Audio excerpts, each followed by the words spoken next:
Morning students, we are doing our chapter journal. So today we are doing two sums of related to journal, that is sum number 38 and sum number 40. Please listen it carefully. These are the problems that you have given me. I will solve these problems. Please listen it carefully. First of all, sum number 40. First of all, we will make the format of journal.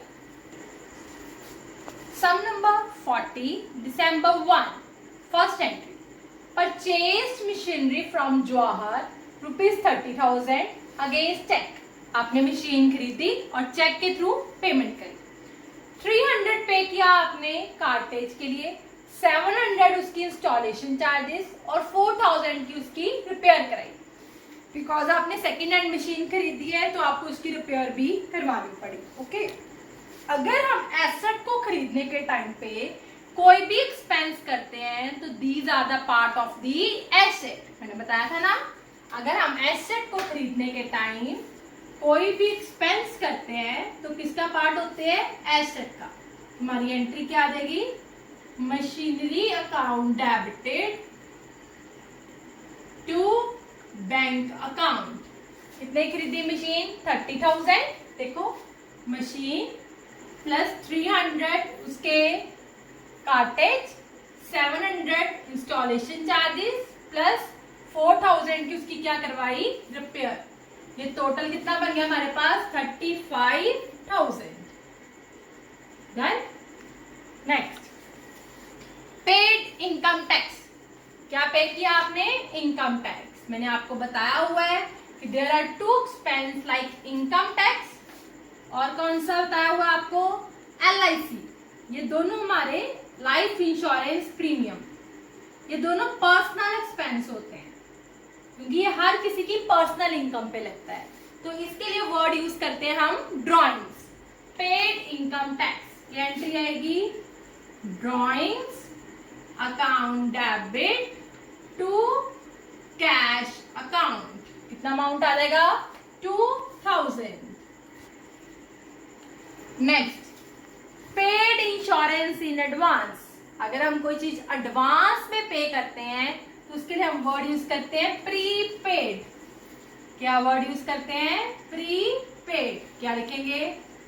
Prepaid insurance account debit. पे किए तो पैसा गया, जब पैसा जाता है तो टू कैश ही आता है. बट एडवांस में पे किया तो हम क्या लिखेंगे? Prepaid insurance account debit to cash account. Done. Next entry, paid rent of building 12,000. Half of building is used by proprietor for personal use. मैंने आपको बताई हुई ये बात कि 12,000 आपने रेंट पे लिया बिल्डिंग. जो बिल्डिंग, हाफ बिल्डिंग आप बिजनेस के लिए यूज कर रहे हो और हाफ आप पर्सनल यूज कर रहे हो, मतलब 6,000 हो गया रेंट. जो आप अपने लिए बिजनेस के लिए यूज कर रहे हो उसके लिए हम वर्ड यूज करेंगे रेंट. बट जो आप पर्सनल यूज कर रहे हो उसके लिए हम वर्ड क्या यूज करेंगे? ड्रॉइंग्स. क्लियर है? अपने लिए ड्रॉइंग्स, बिजनेस के लिए रेंट. हमारी एंट्री हो जाएगी, पे तो किया ना, पैसा तो गया ना, rent account debit drawings account debit to cash account. इसमें आ जाएगा 6,000. टोटल पैसा कितना गया? 12,000. Okay. Next, paid life insurance premium.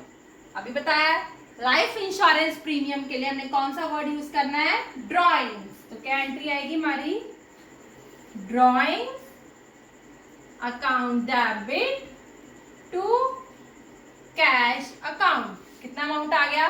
2,000. Next, goods and cash taken by proprietor. Taken by proprietor. अगर प्रोप्राइटर ने कुछ लिया है तो उसने पर्सनल यूज के लिए ही टेक ओवर किया है, तो हम क्या लिखेंगे? ड्रॉइंग्स अकाउंट डेबिट, गुड्स भी ली है और कैश भी लिया है. कैश के लिए हम यूज करेंगे टू कैश अकाउंट और गुड्स के लिए हम क्या यूज करेंगे? To purchases account. Okay, goods कितने की ली है उसने? 2000 की। गुड्स 2000 की ली है और कैश लिया उसने 1000 का। तो टोटल ड्राइंग्स कितनी आ गई? 3000। क्लियर है? ड्राइंग्स हमेशा बेटा डेबिट ही होती है। Next, rent due to landlord. Due अभी पे करना है, अभी पे किया नहीं है, बट रेंट पे करना है। Rent is your expense. तो अगर तो आप पे कर देते तो आपने लिखना था rent account debit to cash account. अब पे नहीं किया तो टू कैश की जगह पे आप क्या लिखोगे? To rent outstanding account. क्या लिखेंगे? To rent outstanding account. याद रखो, हमेशा जहां पे कैश आना होता है ना, वहीं पे एडजस्टमेंट आती है। ठीक है? Next, commission accrued to us. Accrued means अभी हमें मिलनी थी, अभी हमें मिली नहीं है। अगर हमें मिल जाती तो हम लिखते कैश टू कमीशन। अब हमें नहीं मिली तो हम क्या लिखेंगे? Accrued commission account debit to commission account. देखो बेटा, क्लियर है? कितना अमाउंट आ जाएगा? 500। आई होप ये आपको क्लियर हो गया। देखो, रेंट इज एक्सपेंस था, इसलिए रेंट को हमने डेबिट कर दिया क्योंकि ये पे करना था। कमीशन रिसीव करनी थी, इसलिए इसको क्या कर दिया? क्रेडिट। रिसीव कर लेते तो कैश ऊपर आना था, अब नहीं रिसीव की तो एक्रूड कमीशन ऊपर आ गई। मींस कैश की जगह पे चेंजेस हुआ। रेंट पे कर देते थे, टू कैश आना था, अब पे नहीं किया तो टू रेंट आउटस्टैंडिंग आ गया। ओके, कैश की जगह पे चेंज होना है। Next, provide depreciation on machinery 20% per annum. Provide depreciation on machinery. बेटा, डेप्रिसिएशन की जो एंट्री होती है वो हमेशा एसेट के ऊपर होती है। डेप्रिसिएशन किसके ऊपर लगी? मशीनरी के ऊपर। एंट्री है depreciation account debit to machinery account. कितने परसेंट? 20% per annum. साल की डेप्रिसिएशन दी है, बट हमने मशीन कब खरीदी है? 1 दिसंबर को। और डेप्रिसिएशन कब लगा रहे हैं? 31 दिसंबर को। मतलब अभी तक आपने उस मशीन को सिर्फ 1 मंथ चलाया है। कितने मंथ चलाया है? 1 मंथ। तो हम साल की डेप्रिसिएशन नहीं लगा सकते, हमें 1 मंथ की डेप्रिसिएशन ही लगानी है। मशीन कितने की थी? 35,000 की। 35,000 पे कितने परसेंट है? 20%। कितने मंथ की? 1 मंथ की आप डेप्रिसिएशन लगाओ। कितनी आएगी? देखो, 35,000 पे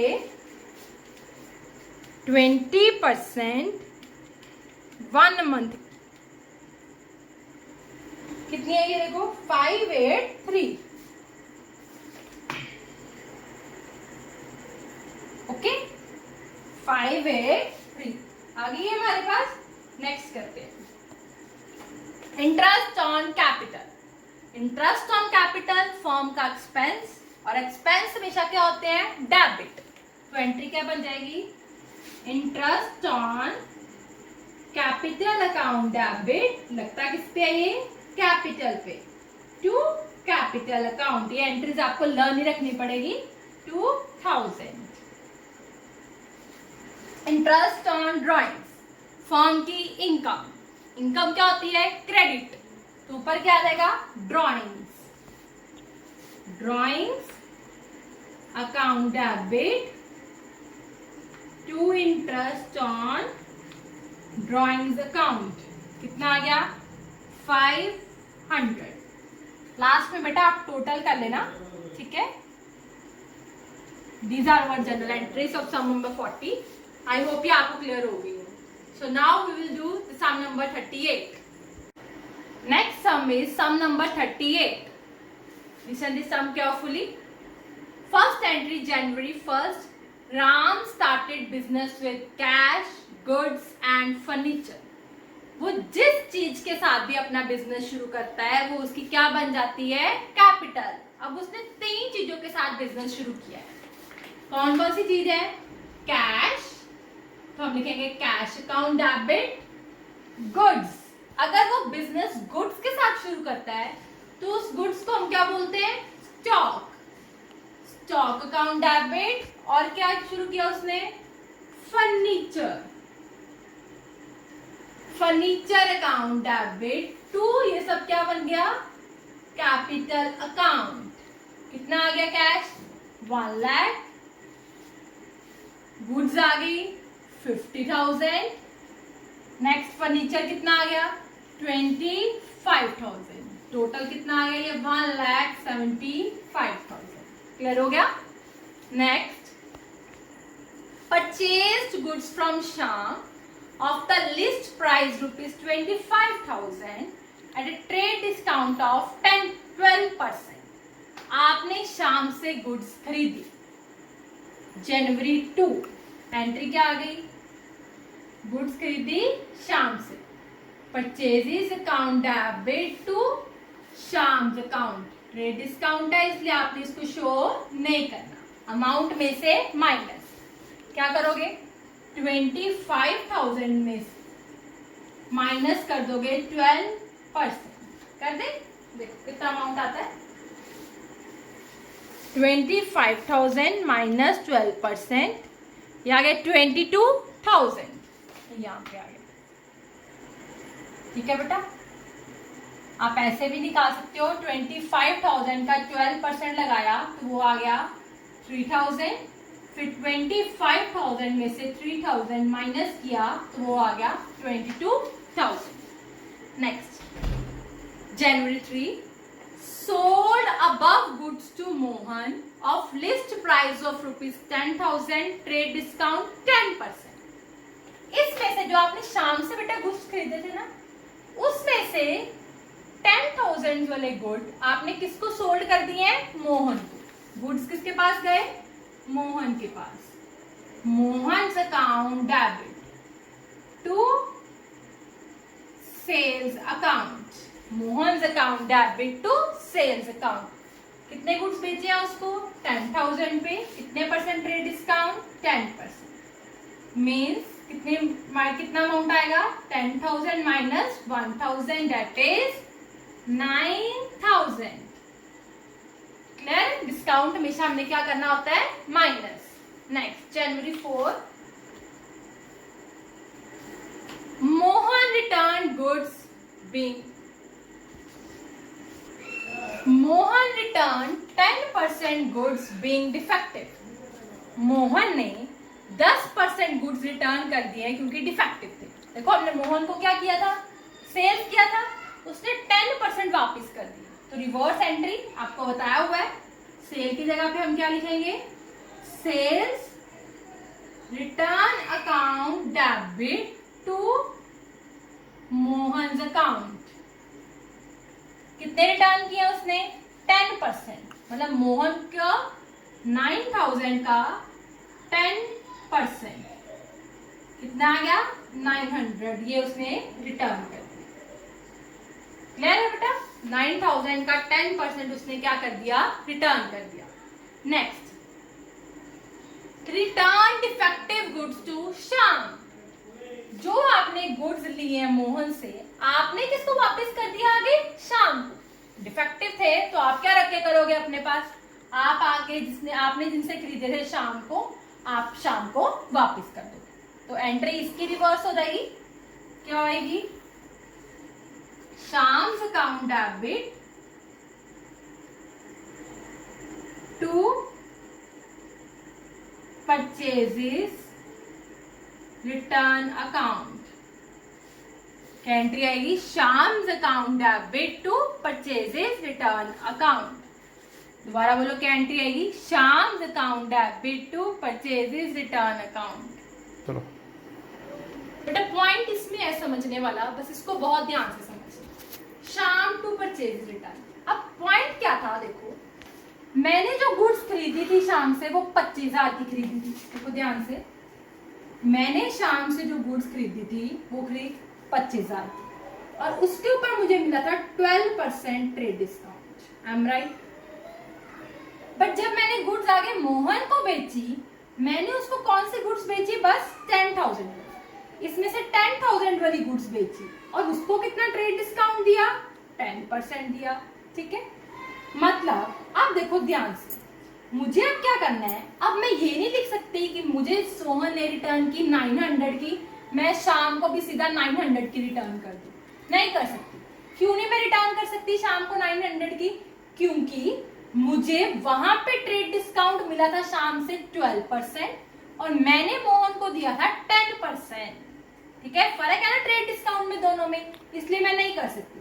तो इसके लिए मैं क्या करूंगी, मैं पहले वैल्यू निकालूंगी। जो मैंने गुड्स 25,000 की शाम से खरीदी थी उसकी 12% ट्रेड डिस्काउंट पे 22,000 आई थी, और 10,000 वाली की वैल्यू क्या आएगी, क्योंकि मैंने शाम को 10,000 की बेची है ना, 10,000 पे अगर मैं 12% ट्रेड डिस्काउंट लगाती हूँ तो मेरी कितनी वैल्यू बनती है। देखो ध्यान से समझने वाला पॉइंट है, 10,000 पे 12% लगाती हूँ तो 10,000 माइनस 1200, ये मेरी बनती है 8800। कितना अमाउंट बनता है, 8800। तो मैं इसको रिटर्न करूंगी 8800 के अकॉर्डिंग रिटर्न करूंगी, सारा रिटर्न नहीं करूंगी। 10,000 की मेरी वैल्यू शाम के लिए कितनी बनती है, 8800। कितने परसेंट मोहन ने रिटर्न किया है, 10%। तो मैंने 9,000 मोहन का 10% किया। शाम से मैंने कितने का खरीदा था, 8800 का, इसका 10% इसको रिटर्न करूंगी कितने का, 880 का।